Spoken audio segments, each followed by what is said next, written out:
So to go from a seemingly normal guy, his dad is a counselor, to starting a war with the 4 steps of radicalization in mind, I wanted to test the applicability of that in cases like these.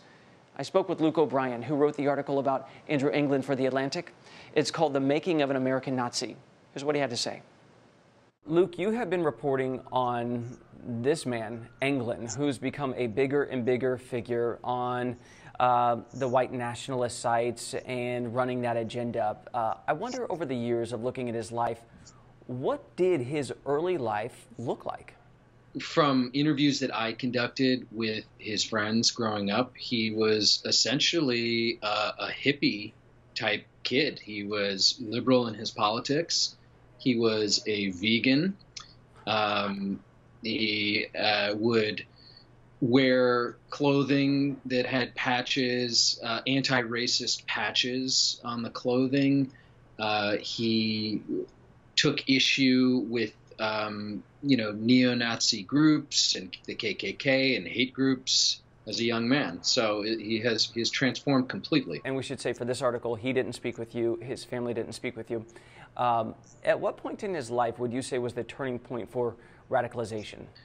One thing that pushed him to an extreme place early on was heartbreak, a bad breakup that brought out a sadistic side to him, where he harassed and stalked his ex-girlfriend who had been sexually assaulted.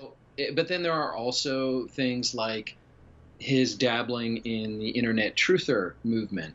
He started off listening to Alex Jones. He became a huge Alex Jones fan, and that was a gateway for him into this really dangerous and toxic world online, where people congregate in these various chat rooms to talk about conspiracy theories. And you're on your way to becoming a neo-Nazi when you start having these conversations over and over and steeping yourself in this rhetoric and thought. Do you think if it wasn't white nationalism, that it might have been another cause for Andrew England?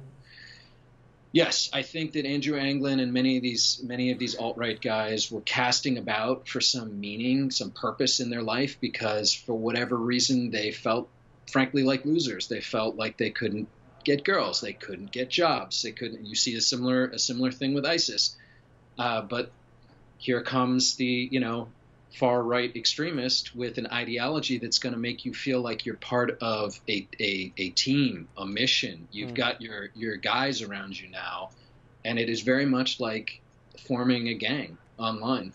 Do you think psychology in all this has been overlooked at points? I absolutely do, yes. I think that may be perhaps the critical factor in all this. They are existing in this realm of conspiracy theories that make them feel good emotionally for some reason. I would love for more attention to be paid to this from people who are qualified to study this kind of mindset. Mm-hmm. And as a journalist, I can only touch upon that, but I do think there is a lot of work to be done in that space that will help reveal what's really going on here and address some of the problems.